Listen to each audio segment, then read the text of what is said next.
Okay, let's get started. And you bucketheads are gonna be sorry when my uncle, the Emperor, finds out you're keeping me here against my will.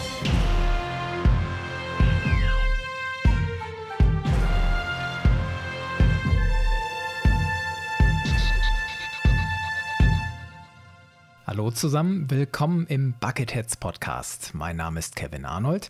Es geht heute um etwas, auf das ich große Lust habe und was ich auch euch nahelegen möchte, wenn ihr in eurem Herzen Platz habt für gute Computerspiele. Das gute alte TIE Fighter ist zurück und es ist so schön und so leicht zugänglich wie noch nie. Denn eine kleine Gruppe Fans hat die TIE Fighter Total Conversion geschaffen. Seit Juli 2021 ist sie auf dem Markt. Das ist fast ein Remake. Streng genommen ist es aber eine Mod für das Nachfolgespiel X-Wing Alliance. Damit kann man die Kampagne von TIE Fighter in zeitgemäßer Grafik und mit ordentlichem Sound wiedererleben oder das erste Mal erleben. Als TIE Fighter-Pilot Rebellen jagen, imperiale Verräter zur Strecke bringen und an der Seite von Vizeadmiral Thrawn und Darth Vader Ruhm für das Imperium bringen. Ich spreche gleich mit dem Projektleiter dieser Mod, mit Jason Millward.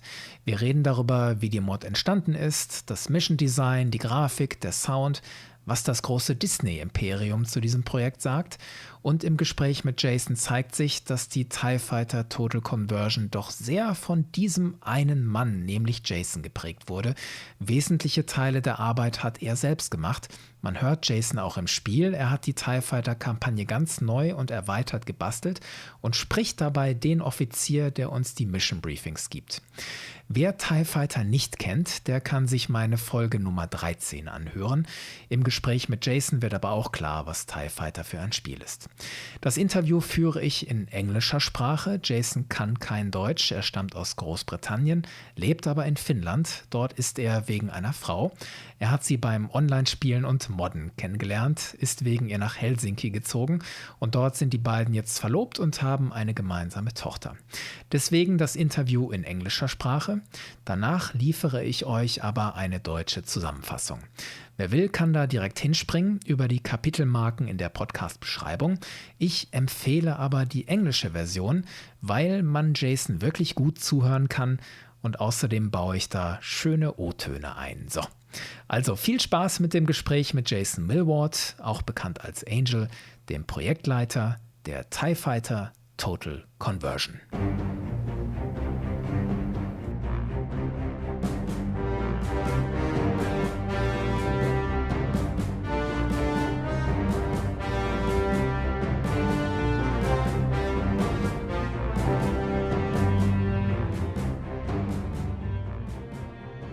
Hello, Jason.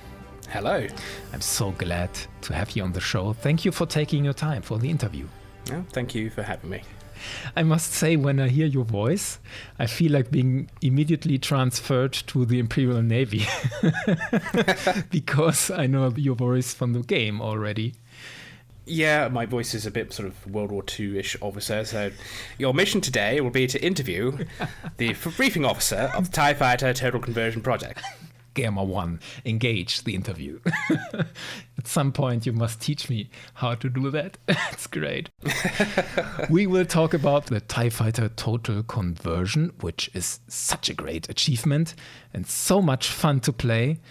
But let's remind ourselves that all this would not exist without the great work of the team at LucasArts, Totally Games, around Lawrence Holland and Edward Killam in the early 1990s, who created X-Wing and TIE Fighter. Yeah. From your point of view, Jason, what is so great about the classic TIE Fighter game? I'm sure for many people my age, it's a combination of nostalgia, gameplay, and the fact that you're playing the Empire, the bad guys. TIE Fighter is one of the very first games I ever owned and played. Had it on floppy disk. I was playing it on my dad's 486. I remember having to fluff about with the config.6 and autoexec.bat just to get enough memory just to play it. Didn't have a joystick to begin with, so it was all keyboard and mouse. And to this day, that's impacted my ability to play first-person shooters because I do inverted mouse, so I pull up and push down when looking in first-person shooters. But yeah, I played the hell out of that game, and much more so than X-Wing, which I played afterwards, and that's sort of a downgrade in a way in terms of game mechanics and gameplay. There was just something really cool at the time. For the time, I think the graphics and the sound, especially the music system, were quite advanced for a 1994 title. This is just before things like Doom and Quake and everything like that really hit the market, and 3D graphics were starting to become a thing. And then there's obviously the story element, being the Empire, the bad guys. But, you know, as an adult looking at this, it's cool in a way because I think pretty much every single Star Wars game where you do play from the perspective of the Empire, you are, I'm evil. Or will eventually defect because you're so evil, or at least you realise how evil the Empire is. But in this game, you don't really do that. You're not that evil. You're not murdering civilians. You're not destroying planets. You're just a guy doing his duty for the Empire, you know? And I think from a narrative point of view, that's quite interesting. It is. It's a rare perspective of the Empire, in my opinion. The perspective is we are the Imperials. We want to bring order to the galaxy, and we want to defend our Emperor. Yeah, exactly. Which seems to be a legitimate perspective in this game. If you zoom out and see the context, you have to agree it's not okay to be the Imperials. Yeah. Oh yeah, let's not kid ourselves. The Empire is an authoritarian, fascist, evil dictatorship that murders billions. Yes. There's no sugarcoating that. Yeah. But just from the perspective of this game alone, it's not that, and I really like that aspect. Yeah, and who doesn't like playing the bad guys from time to time, you know? So yes, sometimes. And I appreciated the seriousness of the game. The narrative is strictly coherent. We are the Navy. We do things by the book. Yep. It's all about order, duty, and rebel scum and traitors must be dealt with. Yeah. There's nothing in the game that breaks this narrative. For example, no comic relief. No. This greatly improves the immersion. Yeah, there's definitely a more serious undertone to it than that was normally taken, I think, with Star Wars, and certainly from the Empire's point of view, because, again, the Empire's quite often portrayed as comically evil, I would say, especially with the newer films. But yeah, I'd certainly agree with that. Definitely a more serious tone, a lot more narrative consistency. And you spend a great deal of time actually fighting other Imperials, traitor Imperials, than you do Rebels. The Rebels are more like a sideshow in this game for a lot of the time. But that in itself makes narrative sense, because the Rebels are not a huge military power. You're the huge military power. The Rebels are just a bunch of terrorists who do hit and runs, but they don't have the resources to go toe-to-toe with the Empire. So, you know, you can't just have every mission about fighting Rebel cruisers and X-Wings and whatnot, because where are they getting all those resources from? So, when and how did you come to the idea, I want to make this mod? Okay, so a bit of history on this mod. There is a first iteration of this mod that was released in 2005 by the modding community and the X-Wing Alliance community. This is long, long before I even sort of joined or was aware of it. That sort of hung around for a few years, but it was just pretty much a straight port rather than doing anything particularly fancy with it. And this is before all the fancy new graphics and extra abilities of the engine that the Upgrade project has brought to the table. And it's no longer available. It got taken down because of some compatibility issues. I got a hold of the mod and I played it, and you know, it was kind of fun, but so many missions were broken because of the differences between the TIE Fighter and X-Wing Alliance engines. Although it's an evolution of the same engine, there are significant gameplay and mechanical differences, and that's enough to break the balance of the missions that were ported in. So I started just tinkering with the missions a little bit, and then I just sort of got into this. Is about 2015. I thought, well, what about if we made this a bit bigger, added some more ships in, because the Alliance engine can take a lot more on the screen. I think the original TIE Fighter is limited to, I think it's 29 or 30 ships are able to spawn at any one time. Any more than that, the engine basically puts it on hold until another ship is destroyed, and then that ship can spawn in. But that's the technical limitation. That's why you can't have huge battles in TIE Fighter, and why in fact several missions are one battle spread over several missions, because that's the only way they could do it. So I posted a video in 2015, which is Battle 1 Mission 2, which is actually the one that a lot of people have been having problem with in TFTC. But that's actually one of the very first ones I actually reimagined.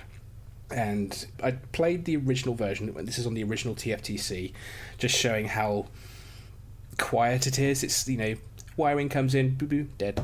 Wait a minute. And then another Y-Wing or two spawns in. Not a lot's going on, so I made it a far more intense mission because you're under attack and I want you to feel like you're under attack. I want you to feel the pressure. This is a hold the line mission. You're waiting for reinforcements to come in. So I just kept tweaking and tinkering until I felt I got this position where about 10 minutes into the mission, almost all your friendlies are dead. The rebel corvettes are coming in. You're just like, well, what am I going to do now? How can I defeat this? And then this cathartic, amazing reaction as an Imperial Star Destroyer flanked by a couple of frigates comes in and just lays waste to everything. It's just, yes! So it's trying to evoke that kind of, yes, did it, we beat them. That's where I started, and I only started tinkering with a couple of the other missions, then I kind of left it by the wayside for a couple of years, and then I got back into it again for a couple of months, then again kind of left it aside, and then it wasn't until 2019 that I really started doing it properly. So about around September 2019, I sort of reached out to the X-Wing Alliance community and said, look, I'm doing this thing, is anyone kind of interested? Just trying to get a feel if anyone would actually want to play. Because one of the reasons I didn't really do much before that was, it's a very niche game. Very few people play it. It's like, this is a lot of effort. But the video kept getting comments. So are you still doing this? Because this is really cool. I want you to keep doing this. So this is encouragement. So yeah, about September-ish 2019, I reached out to the community. And then I realised the original TFTC project was still actually being worked on by one person. And his name's B-Man, and he's still part of the project. But he was just tinkering with it now and then. He's got very, very limited time, and so but at the rate he was going, you may not have seen another iteration for 10 more years, and it would not be in the state it's in now, certainly. So I said, look, do you want some help? I've got these ideas, I can certainly come and help you. So he said, yeah, sure, come aboard. And slowly and surely over the next few months, it's sort of turned into me kind of barging in and taking over the whole project. So I sort of just started doing everything. I completely re-imported all the classic missions from scratch again and just started working through them and trying to balance them out. And as things went on, more and more people from the community came on board to offer assistance and help with things that I couldn't do, like fancier graphics or injecting new code into the executable to perform new functions that weren't previously possible. So that's the story so far of TFTC. What did you personally want to achieve, to sum it up, to widen the scale and the scope and the intensity of the experience? Yeah. And of course the graphics. The graphics part side of things is all because of the X-Wing Alliance upgrade mod. And so really all TFTC is doing is taking advantage of that mod. That's why you are required to install that mod before ours. It can't function without that. And seeing those graphics as they became long, it just provided me with more motivation to see TIE Fighter in this kind of glorious new remaster. I mean, it's not quite modern era graphics, but it's pretty damn close, I think. And so I wanted the classic campaigns to be as close to the original as possible, but I also wanted to see what could TIE Fighter have been if not limited by the technical limitations of its era, of 94 technology. You're part of the Empire, this massive military machine, but in TIE Fighter, it's hard to feel that because of the number of ships that are limited. In quite a few missions, particularly in later missions, you're just one ship fighting off entire waves of enemies. So you don't feel like you're part of this big military machine.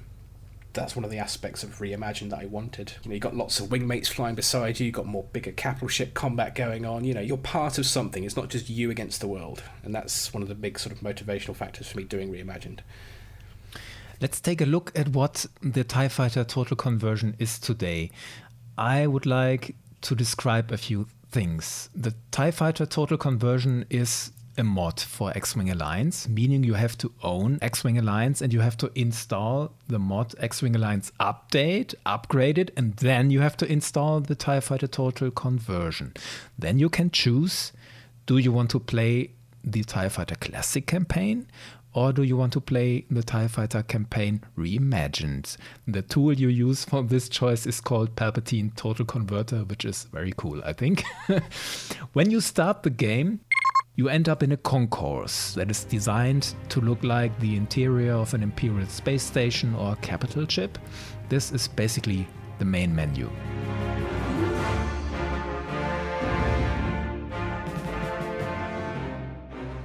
Like in TIE Fighter, there are several doors. Each door represents a different element of the game. There you can choose whether you want to look at the ship database, your crew quarters, the flight simulator, or the campaign. And the architecture of this menu is based on the X-Wing Alliance game.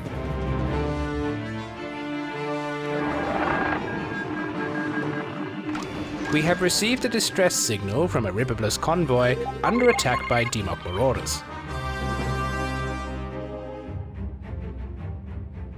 The Demok attackers are using a Corellian gunship, armed cargo ferries, while a Clone War-era Acclamator cruiser is launching Y-Wings and Z-95s.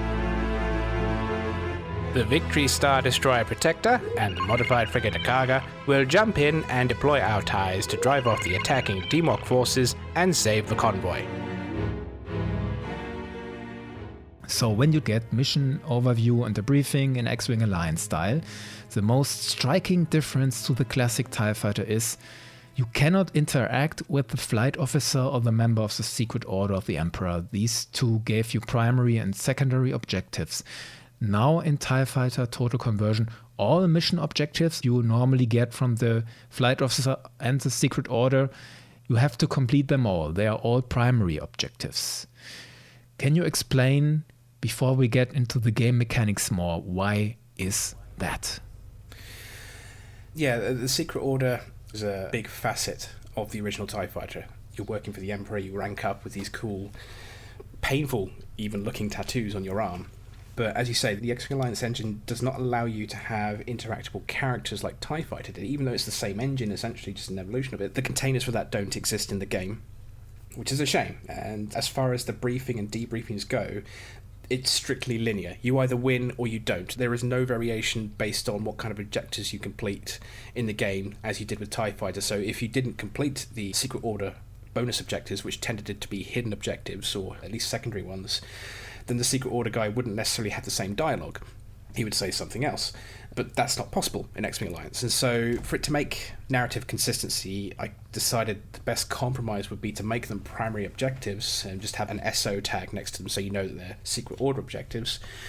So when you complete the mission, when the Secret Order guy speaks, then narratively it makes sense what you did in the game. Because if you didn't go and do that thing in the game, and then he goes and says, yes, thank you for doing that thing, it doesn't make sense from a narrative perspective. So yeah, that's generated a bit of interest. People are wondering why we did that occasionally. Some people think it makes the classic campaigns harder. We have tried to sort of adjust the balance for that. But realistically, it's the only way we can get the sort of the narrative consistency of the Secret Order to match based on the player's gameplay. There could be some more work we could do with that potentially, but that's unfortunately the best we could do. There are just certain limitations we can't do. I think it's a fair compromise. Let's talk about the core of the game again. The combat missions from the perspective of an Imperial pilot. That's the core of the game.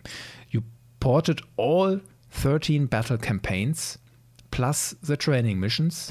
Yep, so that's 76 campaign missions plus 28 training missions. Yeah. Plus the reimagined missions, you get a total of 145 unique missions. Yes. You all built this. Let's have a look at the classic missions first. How did you manage to bring them into the X-Wing Alliance engine? We primarily use a mission editor called Allied. There is a more modern one called Yogmi, but I don't use that quite often. I'm just so used to using Allied. And Allied hasn't been updated since 2007, I think, so it's really old. But it does the job, and luckily, because they are evolutions of the same engine, they use the same mission files, which are .ti files.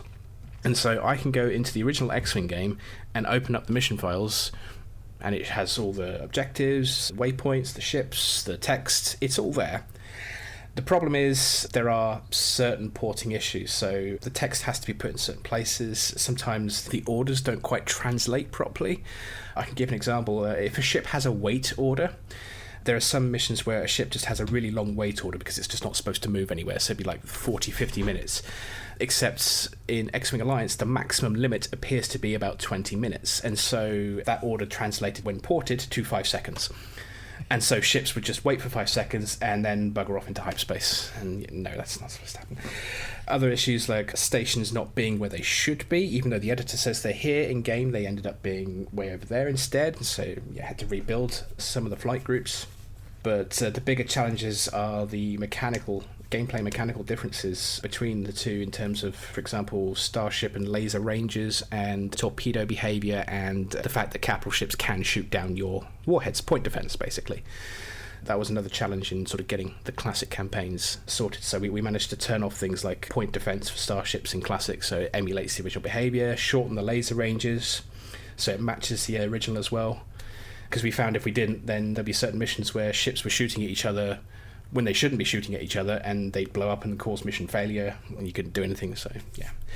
In addition to the micromanagement, you have to do the planning. What happens if the player does this? And what happens if the player does that? You got all the problems by importing the classic missions because of the difference between TIE Fighter and X-Wing Alliance. Yeah, and it's never going to be a one-to-one replication, as much as we might try. Since we've released, there have been a few missions which people are struggling with because of the difficulty spikes, particularly in AI behavior. But we've been noting it down and trying to balance it, try and lower the difficulty, or change some conditions here and there just to make things a bit easier on the player. We spent 6 months in sort of beta testing. I had a dozen people helping me beta test both versions. Went down to half a dozen as people kind of tapered off as they do when they do beta testing. But we had one chap, his name's Blazing Firestorm, and he has been amazing. He's been so meticulous and thorough.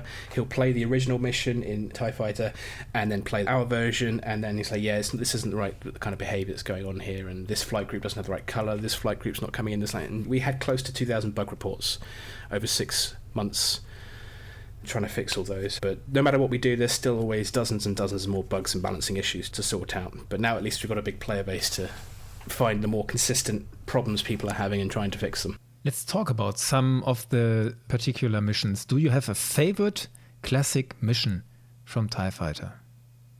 No. Missions that are stuck in my memory are the ones I always had a frustrating time to deal with. The ones that you kept dying on. Battle 3, Mission 3 was a particular pet peeve of mine in Classic back in the day. It's where you have to hold position with the modified frigate Ludwig before Thrawn's Star Destroyer comes in to build a space station, and you have to fight off a rebel frigate. So it's basically a frigate versus frigate, and you're just in a TIE fighter. But it's a really, really hard mission in the original campaign. I don't think it's as hard now. As hard as it was, it's one of those missions I quite enjoyed as well at the same time, despite its difficulty. I do still quite enjoy the Battle 1 missions where you're engaging the Lulsla in the minefield. Again, very frustratingly difficult at times, but there's that sense of elation and, yes, I finally beat this mission. Report on primary target. Their shields are out. Middle transport and shuttles are evacuating the Lulsla.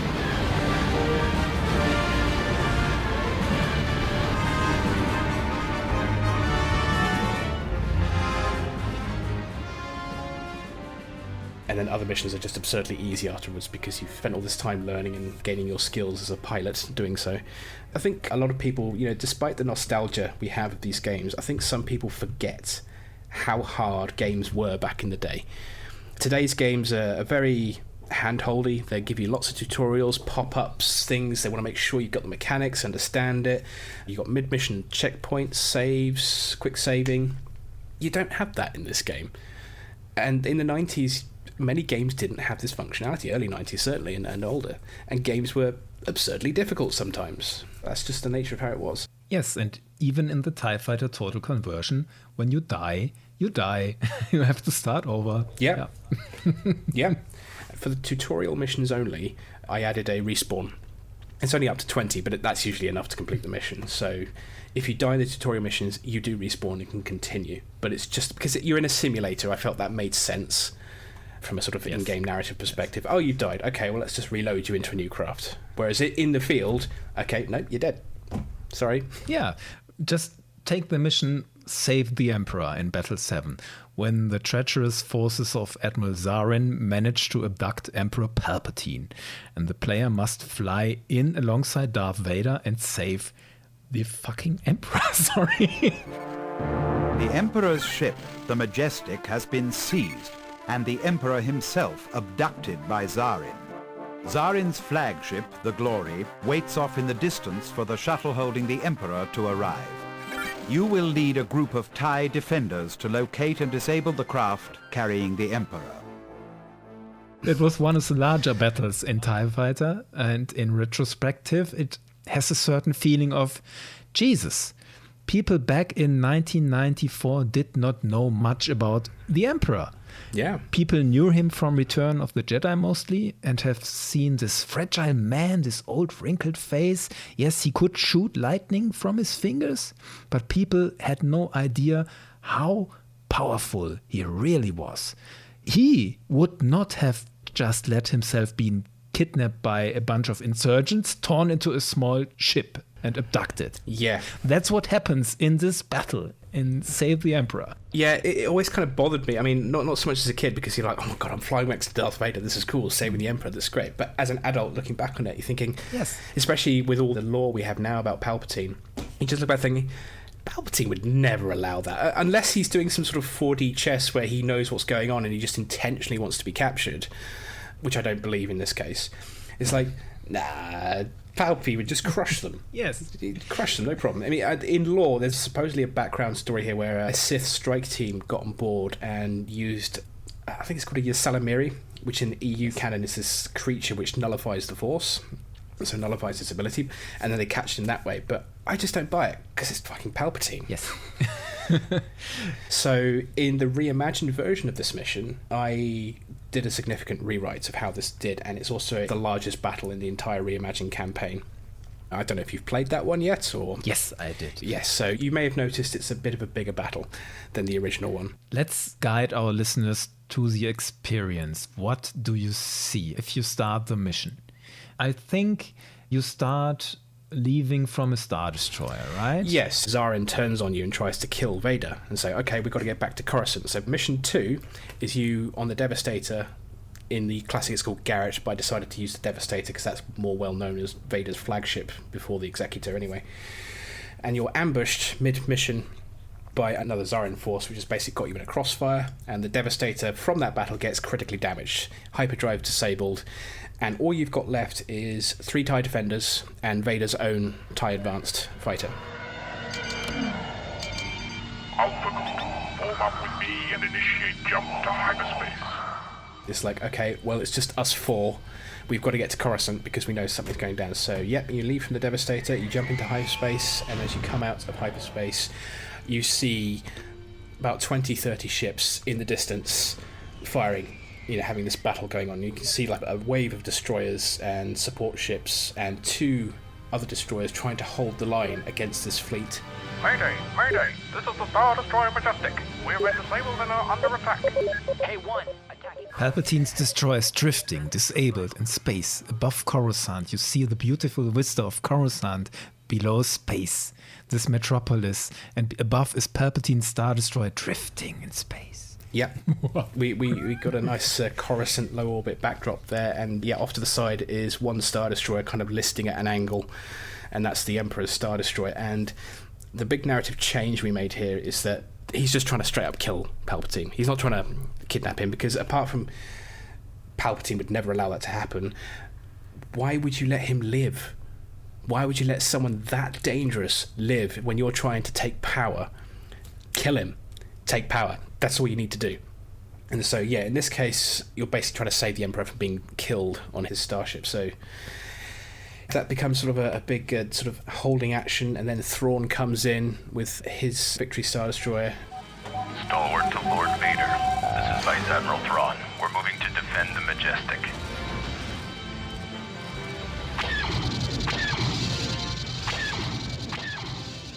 And it's, again, just a holding action just until the Imperial fleet arrives, and then you've got the Super Star Destroyer, and then a dozen other destroyers coming at the side. And this, you've got 40 capital ships in this mission now, all in the same place. This is one of the missions where I pushed the engine as hard as I could sort of feel was acceptable to push it without killing frame rates. And I think it turned out pretty well. Yes, it's fantastic. You just have to play the game just for this experience. You have to play the total conversion, reimagined mission you built just for this goosebumps I get even now when I think about it. Good. Well, I'm glad you enjoyed it. Yes. Yeah. I must say I find the reimagined missions really beautiful. They really enhance the experience. Thank you. This is one example. Wow, it's mind-blowing. One of the other things I wanted to do with Reimagined is maintain a more consistent narrative with the names of the ships you're encountering. So Thrawn's ship is called the Stalwart in Battle 3, and then you don't really see that ship again. When he's next in a Victory Star Destroyer, it's called Skeletor. That's it. It's called the Skeletor. But in that Save the Emperor mission in Classic, he comes in an Imperial Star Destroyer, not a Victory class Star Destroyer. And it's like he keeps jumping to these ships. So in Reimagined, he's always in the stalwart. And the modified frigate he's with, the Ludwig, is again the frigate you saw in Battle 3. And it's just like you see these ships that you've come to know come in as well. And it's the same for Harkov's fleet in Battle 2. Battle 2 has the first big battle, fleet battle, where I have increased the size of Harkov's ships. And you see the same ships throughout Battle 5 and Battle 7. And so it creates a narrative consistency, and you come to know these ships that you've flown with and fought against, and stuff like that. Let's take a step back and talk about the design process of the TIE Fighter Total Conversion and the people involved. When you decided, I want this mod, you already mentioned there were people coming in. How was the workload shared and distributed? Basically, depending on what I really needed.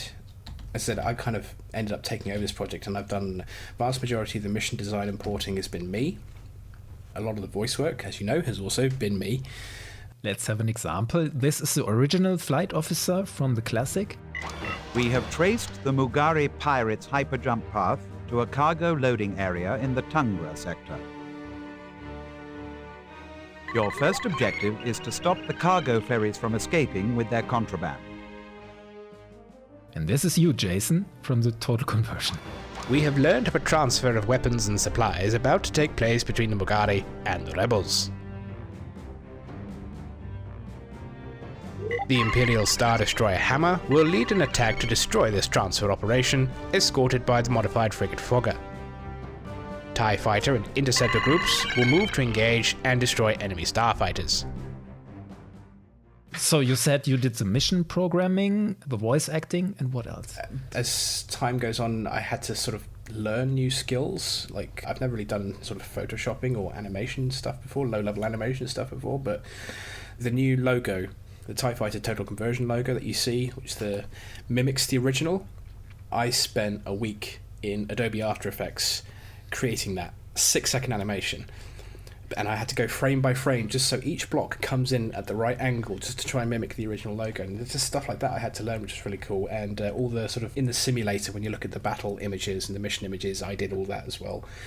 But then there's obviously so much more to this. So let's take the soundtrack, for example. We've got a remastered version of the original TIE Fighter soundtrack, which originally we weren't going to be able to do. I wanted to do it, but we didn't have anyone on board. I actually met a guy here in Helsinki for a separate sort of acting gig I was trying out, and he did music, and I asked if he was interested. He said yes, but when he looked at it, he's like, yeah, this is a lot to do, and this is a bit beyond what I think I could do.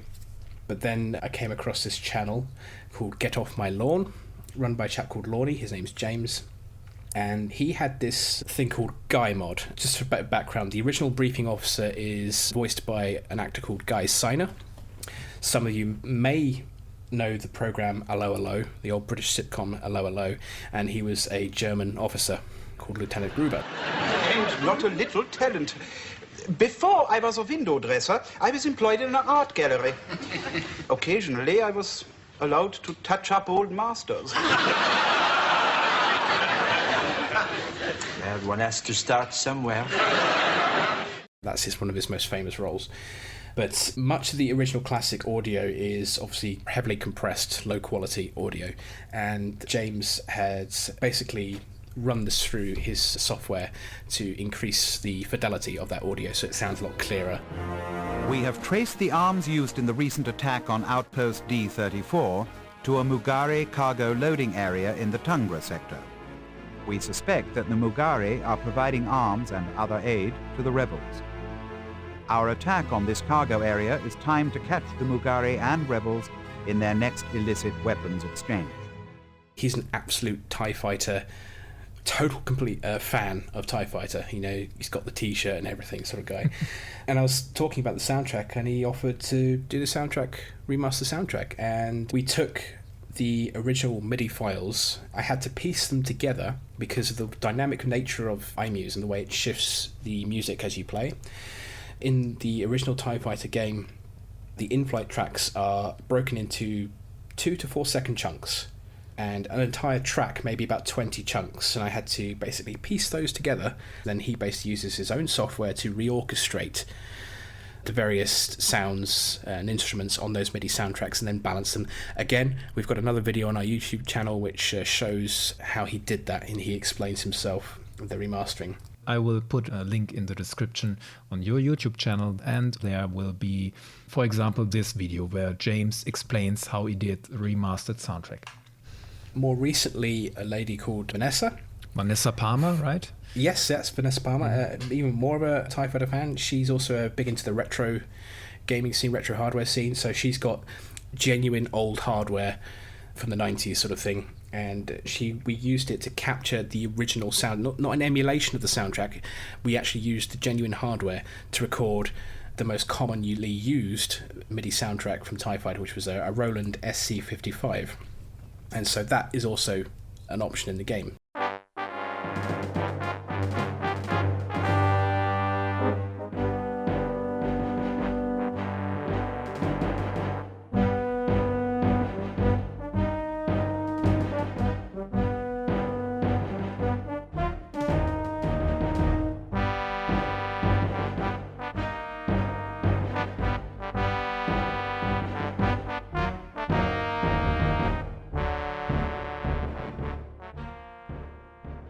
So that's one example of something else that people have done. The backgrounds, the beautiful backgrounds that you see, is a combination of sort of asking for permission of people's artwork that we've seen on Google for planetary backdrops, and then his own creations. This is a chap called Ilios, and he did a lot of the background stuff for us there, but then it also came to me to implement those backgrounds into a mission and position them right, get the right lighting, so it all looks pretty and all that sort of stuff. And then we've got several members of the X-Wing Alliance upgrade project who's also been helping us, because obviously our mod works with them. What about the ship models? The total conversion features many ship models that were not in the original TIE Fighter Classic, like the Architons, Light Cruiser, the Acclamator class, or fighters like the V-Wing. How did they find their way in the total conversion? Again, this is sort of X-Wing Alliance upgrade, and the community who have built their own models over time. We've added about 25 new models from that. One of the big things, there's one guy in the community, he's called Jeremy, and he is the programmer. He's the one who looks at the exe file, reads the assembly code, because there is no source code for X-Wing Alliance. So he looks at the assembly code of the exe file, translates it into C, so we understand what the function of certain things do, and then he'll write a DLL hook, which basically hooks back into the exe file and injects this code into the executable to change the functionality of something that is otherwise hard-coded into the game. So, for example, the Secret Order tattoo that you can see in your medal casing, you wouldn't be able to do that without that kind of functionality. Same with point defense on starships. We couldn't turn that off before without some code to change into the executable. And we kept badgering him, I'm sure much to his delight.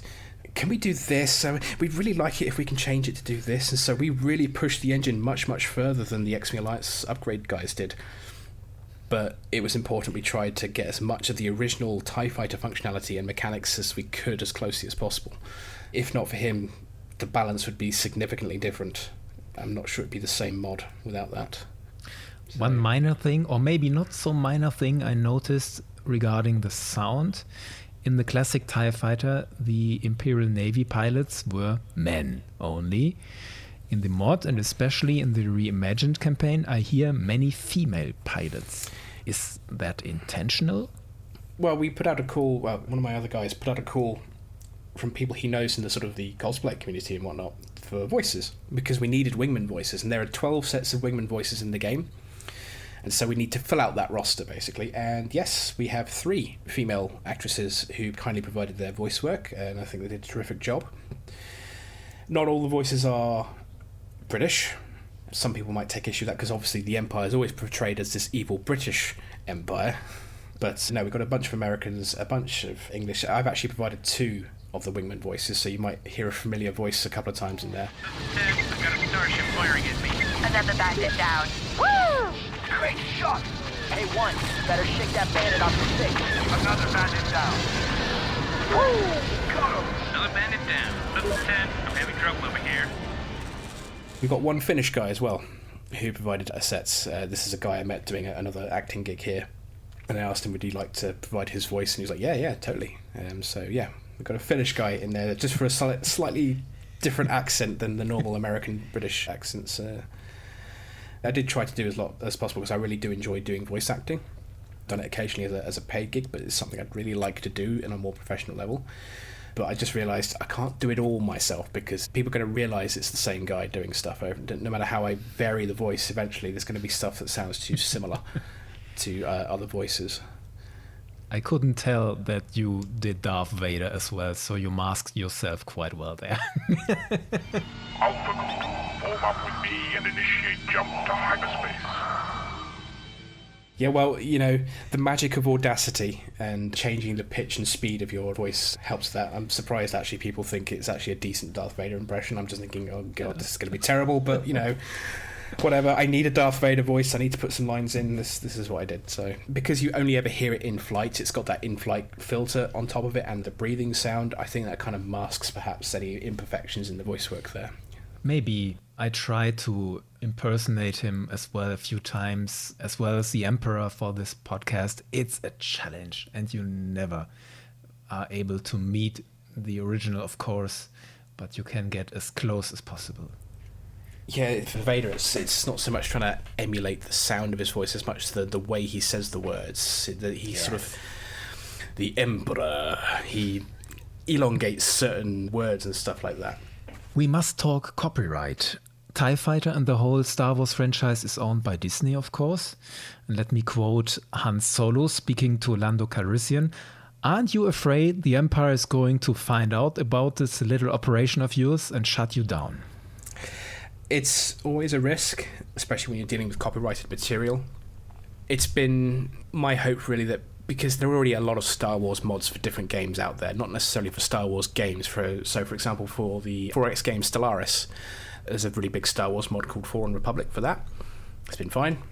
There's one for Homeworld, Sins of a Solar Empire, and then you've got the big Empire at War mods. You know, Disney, Lucasfilm, EA seem to be okay with that sort of thing. There has been a couple of exceptions, of course. There was the KOTOR remake called Alperion or something like that, which was shut down. And then there was a Rogue Squadron remake, which was also shut down. Both games were being remade in the Unreal Engine, I believe. And Disney came along and said, nope, please stop doing that. As far as the KOTOR one, I know they're actually doing a KOTOR remake now, but I have to wonder also if they took money from donations and it's a competition thing for them. You know, it could take customers away from the Old Republic, and obviously if they are doing their own remake, it could be they don't want you to do that. I'm not so sure why they shut the Rogue Squadron one down. It could be because of Squadrons. They're quite different games, so I don't see why, but it could also be the fact that they're just doing it in a different engine. But as far as we go, we are modding a Star Wars game into an existing Star Wars game that's of the same lineage, the same engine lineage. So I'm hoping that is enough to leave us alone. Also the fact that I've been very public in refusing any kind of financial, you know, I've lost count now the number of times people have offered, do you have a Patreon page, can I contribute something? And I'm thinking, oh my god, I really wish I would get paid for this sort of thing because this is quite good, but I can't take that risk that someone would come and shut us down because, you know, legally speaking, we cannot make money out of this, and I don't want to have that risk upon us. So I always refuse, and we say in our FAQ, no, we do not take money, just spread the word. And many people may have noticed that we popped up in pretty much every game stream media upon our release. We were in IGN, Kotaku, Rock Paper Shotgun, PC Gamer, a bunch of other sites as well. And so I'm pretty sure they'd be aware of us by now, and if they wanted to shut us down, they would have already. But yeah, it's one of those things that just kind of hangs over your head as a possible risk, but we're just kind of treating it as, well, until they shut us down, we're just going to keep going. And the mod is out there now, so it's harder to put that genie back in the bottle. And how satisfied are you with the TIE Fighter total conversion as it is now? We are talking in July 2021. Pretty satisfied. There are bugs and balance issues, of course. You know, we could have spent another 6 months in beta testing and still found another 1,000 bugs and still released and still have issues. It's really a case of how long do you spend testing, because no matter what you do, every game is going to have bugs.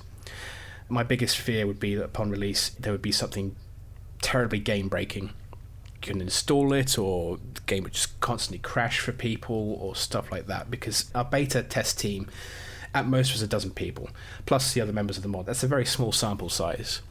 But I didn't know how big the mod would be in terms of popularity either. It could be just, a few people would be interested, it'd be a niche thing, a few hundred people would get it, it's fine.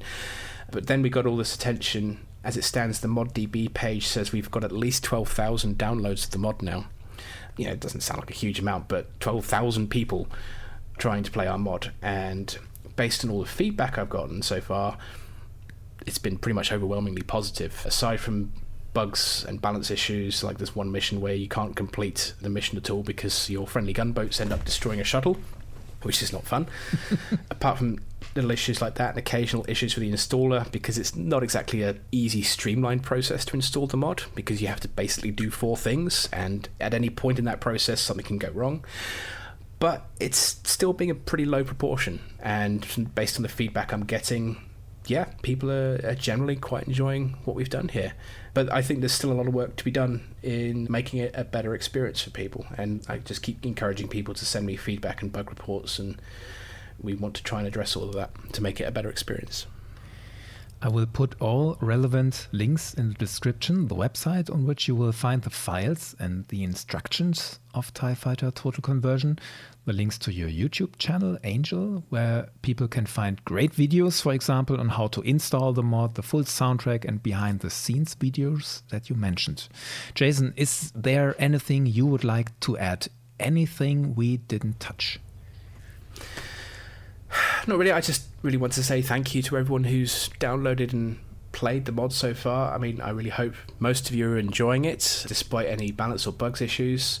Please do keep giving us feedback and bug reports. We can't make it a better game without the feedback, even if it's negative criticism, as long as it's constructive, of course. I don't care if it's negative, as long as you tell us why you think it's bad and what you think could be better, and we do take it on board, because without that honest criticism, we can't make it a better experience for you. And then obviously finally just a big thank you to the rest of the TFTC and X-Wing Alliance upgrade teams, because without which none of this would be possible. So yeah. I must add one thing. For many years I have heard so many people say this TIE Fighter game was great.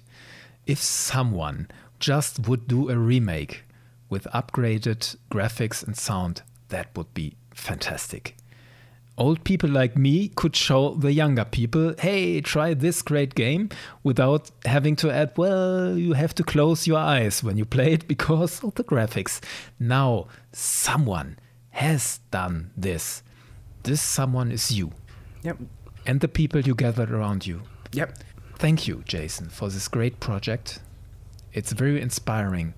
What would you say to people who say, hey, I want to do this. I want to try to do a mod myself. What do you need? Vision, time, free time, a lot of passion and motivation as well. You have an idea, you have a vision, and then you start doing it, and then you start realizing just how much effort, how big a project it tends to be. This is my 3rd major mod project in my lifetime, and probably the biggest. But I don't just go around going, here's my next project. I just come across a game, I start playing the game, and then suddenly an idea pops in my head and I just start tinkering, and that's where it just starts, really. Just an idea. And then you start tinkering, you see how difficult is it going to be, is it possible, am I having fun doing it? If you've got the vision, the motivation, the willpower and the time, go for it. Yeah, realise that dream. Obviously, if you are going to use copyrighted material, keep that in mind, that after years of effort you still might be shut down before you release. Try and keep a low profile, I would say, before you release it. We deliberately kept a low profile ourselves. I was releasing videos, sure, but I wasn't posting in Reddit or anything like that to try and gain the attention. Yeah, keep a low profile. Don't advertise your mod too much until it's ready for release. At least that way, once it's out there, it's harder to put it back. But if it's your own content, you don't need to worry about that. Just go for it. Yeah. Jason, thank you very much for taking the time to talk about TIE Fighter Total Conversion here on the podcast. Thank you very much for having me.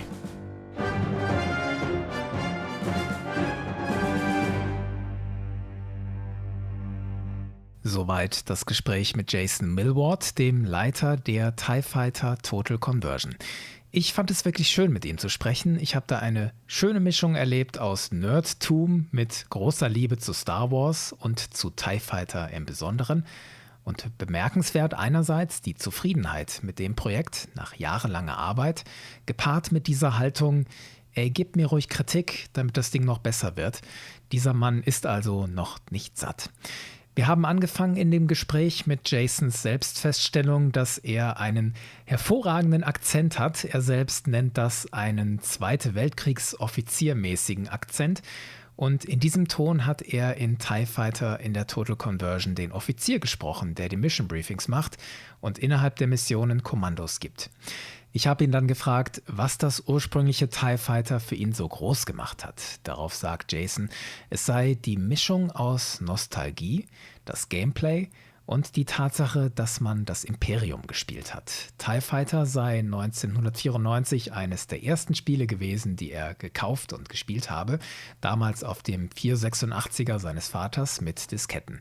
Er habe dafür noch die autoexec.bat und die config.sys tunen müssen. Ich weiß genau, wovon er spricht, damit das Spiel überhaupt läuft. Dazu hatte er am Anfang keinen Joystick, er musste mit Tastatur und Maus spielen. Er lobt, dass das Imperium in diesem Spiel nicht übermäßig böse ist und schon gar nicht lächerlich böse. Man ermorde schließlich keine Zivilisten, sondern sei im Grunde nur ein Typ, der seine Pflicht für das Imperium tue. Das sei eine seltene Perspektive auf dieses Imperium und das Spiel nehme sich dabei erfrischend ernst, ohne dass die Immersion durch Comic Relief oder sowas gebrochen werde. Wobei wir uns beide einig sind, dass das Imperium, das muss man ganz klar sagen, eine autoritäre, faschistische Diktatur ist, die Milliarden ermordet hat. Da gäbe es gar nichts zu beschönigen. Er sagt Sugarcoating, das fand ich ein sehr schönes englisches Wort. Man sei in TIE Fighter Teil einer riesigen Militärmacht und es mache Sinn, dass man relativ wenig gegen Rebellen kämpfe in dem Spiel, sondern viel mehr gegen imperiale Verräter. Allein weil die Rebellen relativ gesehen eine kleine Militärmacht seien. So viele Schiffe hätten die gar nicht, was wir da in TIE Fighter alles abschießen. Dann habe ich Jason gefragt, wie er die Idee für die Mod hatte. Er sagt, es habe schon 2005 eine Mod für TIE Fighter gegeben. Mit der habe er nichts zu tun und sie funktioniere auch schon lange nicht mehr, weil es Kompatibilitätsprobleme gegeben habe. Viele Missionen seien auch kaputt gewesen. Diese Mod hat aber schon eine Sache ähnlich gemacht. Sie brachte Inhalte aus TIE Fighter in das Spiel X-Wing Alliance. In der Zwischenzeit hat eine Gruppe dieses Spiel X-Wing Alliance auf Vordermann gebracht, das X-Wing Alliance Upgrade Team. Mit dem Ergebnis, dass man X-Wing Alliance heute mit viel besserer Grafik spielen kann. Jason selbst hat sich das 2015, also 10 Jahre später, angeschaut und dachte, wenn ich in diesem Umfeld der X-Wing Alliance Engine TIE Fighter neu machen würde, das wäre doch was. Der Vorteil, X-Wing Alliance kann wesentlich mehr Raumschiffe auf einmal darstellen, als es TIE Fighter damals konnte. Jason meinte, in TIE Fighter seien damals maximal 30 Schiffe gleichzeitig im All möglich gewesen, deswegen seien in TIE Fighter große Schlachten auch auf mehreren Missionen verteilt gewesen. Er fing dann an mit einer einzelnen Mission, Schlacht 1, Mission 2. Das ist die Mission, in der man im Hoth-System seine Plattform gegen Rebellenangriffe verteidigen muss, bis der Sternzerstörer Hammer eintrifft. Diese Mission habe er erweitert um mehr Raumschiffe und es sei dann ein sehr zufriedenstellendes Gefühl gewesen, als das alles dann funktionierte. Man hält gerade so die Stellung gegen die Rebellenschiffe, bis dann der Sternzerstörer Hammer mit Begleitschiffen eintrifft und das alles zu Klump schießt. Jason hat das wohl als Video veröffentlicht, hat es aber dann beiseite gelegt und auch ruhen lassen. Einige Monate, sogar einige Jahre hat er da gar nichts dran gemacht und wenn dann nur so ein bisschen. Bis zum September 2019. Da habe er sich dann an die X-Wing Alliance Community gewandt und gefragt, ey, dieses TIE Fighter Ding, was ich da mache, will das eigentlich irgendjemand? Hat einer Interesse an irgend so einer Mod? Daraufhin hätten dann Leute immer wieder unter seine Videos gepostet, sag mal, arbeitest du da eigentlich noch dran? Weil das ist richtig cool, ey. Dann habe er festgestellt, dass an der ursprünglichen TIE Fighter Mod auch noch gearbeitet wurde. Und zwar von einer einzelnen Person namens B-Man und der sei jetzt im Team der TIE Fighter Total Conversion. Jason meint, B-Man habe nur wenig Zeit und wenn der weiter allein an der Mod gearbeitet hätte, wäre die 10 Jahre später immer noch nicht rausgekommen. Er habe B-Man dann gefragt, Alter, willst du Hilfe? Und der sagte, ja, klar, gerne, mach mit. Und mit der Zeit ging das Projekt TIE Fighter Total Conversion dann mehr und mehr komplett an Jason. Er habe über lange Zeit die meiste Arbeit gemacht, sagt er. Das hieß vor allem, die Missionen aus dem klassischen TIE Fighter nehmen und in X-Wing Alliance einbauen. Denn das X-Wing Alliance Upgrade-Team hat hier inzwischen nahezu zeitgemäße Grafik geschaffen. Und Jason fand das sehr motivierend, TIE Fighter in dieser Grafik zu sehen. Die klassischen Kampagnen sollten so nah wie möglich am Original sein. Auf der anderen Seite hat er die sogenannten Reimagined-Missionen gebaut, weil er sehen wollte, wie wäre TIE Fighter ohne die technischen Grenzen von 1994. Er wollte mehr Schiffe, um die große Maschinerie des Imperiums fühlbarer zu machen. Mehr Wingman, mehr Großkampfschiffe. Das Wiedererlebbarmachen des alten TIE Fighters im neuen Gewand hat aber auch Grenzen. Eine wichtige dieser Grenzen ist, im alten TIE Fighter hat man Spezialaufträge bekommen vom geheimen Orden des Imperators. Dazu traf man eine verhüllte Person, die einem den Auftrag jeweils noch erklärt hat. Das fehlt in der TIE Fighter Total Conversion komplett. Jason erklärt, dass im zugrunde liegenden Code von X-Wing Alliance entsprechende Container fehlen. Deswegen hat sich das Team dann irgendwann entschieden, die Missionen vom Secret Order kommen zwar rein, aber ohne dieses extra Briefing. Sie sind nicht mehr wie früher sekundäre Ziele oder gar geheime Ziele, sondern Primärziele. Wenn man die nicht schafft, schafft man die ganze Mission nicht. Was die Missionen selbst angeht, die TIE Fighter Total Conversion enthält ganze 145 Missionen, die kompletten klassischen Kampagnen und die Trainingsmissionen plus eine selbstgeschaffene Reimagined-Kampagne, also die früheren Missionen neu designt mit mehr Schiffen und neuer Sprachausgabe.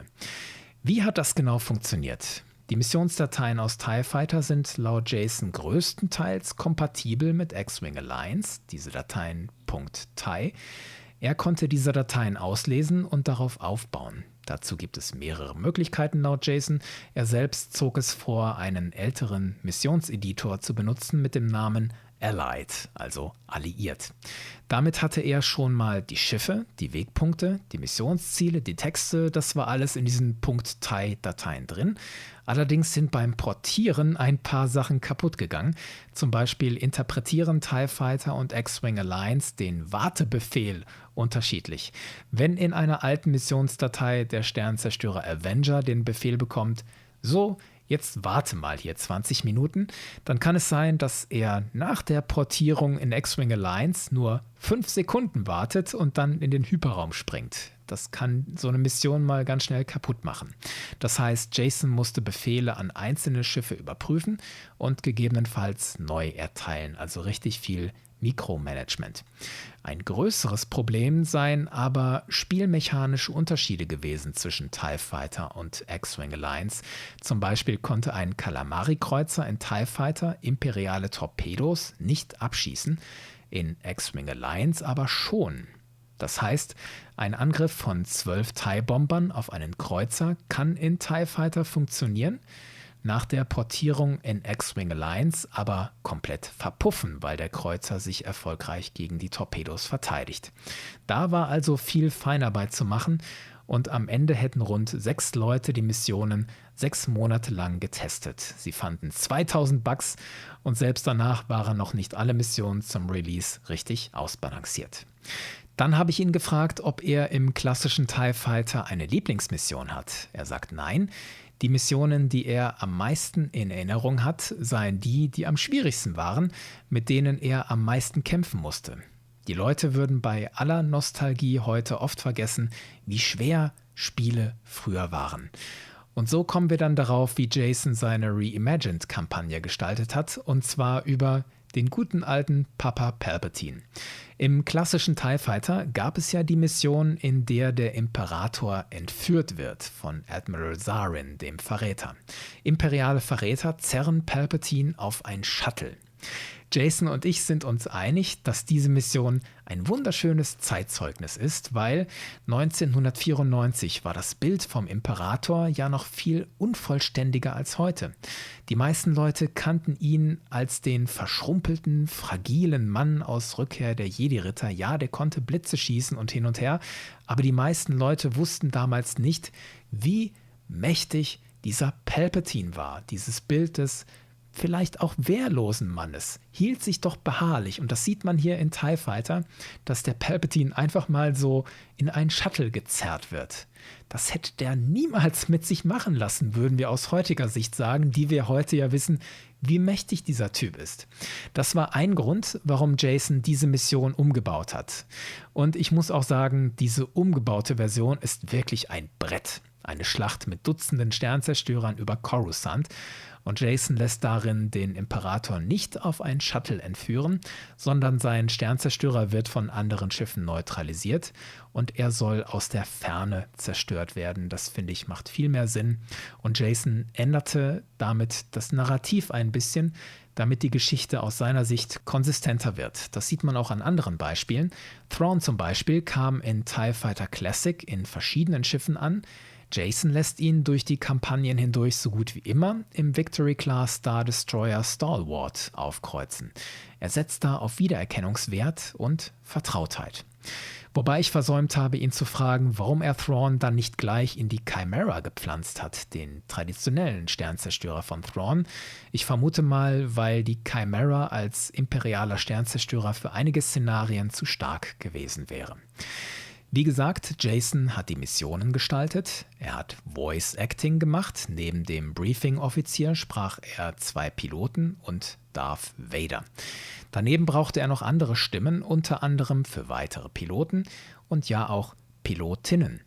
Mehrere Bekannte aus dem Umfeld des X-Wing Alliance Upgrade Teams haben hier ihre Stimme geliehen, unter ihnen 3 Frauen und Mitglieder der Cosplay-Gruppe 501st. Ein paar Sachen musste Jason sich dann auch selbst beibringen. Er sagt, für dieses eine 6 Sekunden animierte TIE Fighter-Logo im Intro habe er in Adobe After Effects eine ganze Woche gebraucht. Diverse andere Dinge konnte Jason auch nicht allein. Die Hintergrundgrafiken hat jemand anderes gemacht und die ganzen neuen Schiffsmodelle, die nicht in TIE Fighter drin waren, wie der Arquitens Light Cruiser, der Venator-Class Destroyer oder der V-Wing, die gehen auf das Konto des X-Wing Alliance Upgrade Teams. Da hat die Community fleißig gebastelt, über Monate. Und für die TIE Fighter Total Conversion konnte Jason diese Modelle dann einfach übernehmen. Die Musik hat er auch nicht selbst gemacht, die geht auf das Konto von 2 anderen Leuten. Vanessa Palmer hat TIE Fighter auf ihrem Retro-PC aus den 90er Jahren laufen lassen und dort die Original-MIDI-Musik von Michael Land, Clint Bajakian und Peter McConnell über eine Roland SC55-Karte aufgenommen. Diese Musik hört man jetzt original, wenn man die klassische MIDI-Musik auswählt in der TIE Fighter Total Conversion. Daneben hat James Stringer den Soundtrack genommen und komplett remastert. Dazu mussten sie unter anderem die ursprünglichen iMuse-Fragmente zusammenpuzzeln, die zum Teil nur ein paar Sekunden lang sind. James Stringer hat auch den Original-Briefing-Offizier aus TIE Fighter remastert. Die Original-Audios waren sehr stark komprimiert. Mit Hilfe von Software ist die Stimme jetzt viel klarer. Was super ist, denn der Originaloffizier wurde gesprochen von einem Mann, der zumindest in Großbritannien einigermaßen bekannt ist, Guy Seiner. Der spielte in der britischen Comedy-Serie Allo Allo den deutschen Nazi-Offizier Leutnant Gruber im besetzten Frankreich. Und dann war da noch die große Frage, die Han Solo auch Lando gestellt hat. Hast du keine Angst, dass das Imperium von deiner kleinen Operation hier Wind bekommt und den Laden zumacht? Sprich, das Copyright für Star Wars liegt ja bei Disney Lucasfilm. Kann es nicht passieren, dass die TIE Fighter Total Conversion gestoppt wird? So wie Disney Lucasfilm auch ein Remake von The Old Republic und Rogue Squadron gestoppt hat. Das Argument wäre hier, die TIE Fighter Total Conversion bringt geschützte Inhalte in X-Wing Alliance, also streng genommen in ein anderes Spiel. das ist was anderes, als wenn jemand Empire at War um eine Mod erweitert, so wie das ja passiert ist. Die Leute haben ja für Empire at War bezahlt und wenn da noch eine Mod oben drauf kommt, dann tut das nicht so weh. Für TIE Fighter ist das anders. Wenn man TIE Fighter Total Conversion nutzt, hat man nicht für TIE Fighter bezahlt. Jason hält sich an dem Gedanken fest, dass auch andere Star Wars Mods für andere Spiele überlebt haben, zum Beispiel die für Stellaris oder die für Sins of a Solar Empire Rebellion. Und jetzt, wo das Ding auf dem Markt ist, die TIE Fighter Total Conversion, und wo wirklich breit darüber berichtet wurde, von IGN über PC Gamer bis hin zu GameStar hier in Deutschland, da dürfte Disney Lucasfilm längst Bescheid wissen. Und je mehr Tage vergehen, desto wahrscheinlicher, so ist Jasons Hoffnung, dass die TIE Fighter Total Conversion weiterleben darf.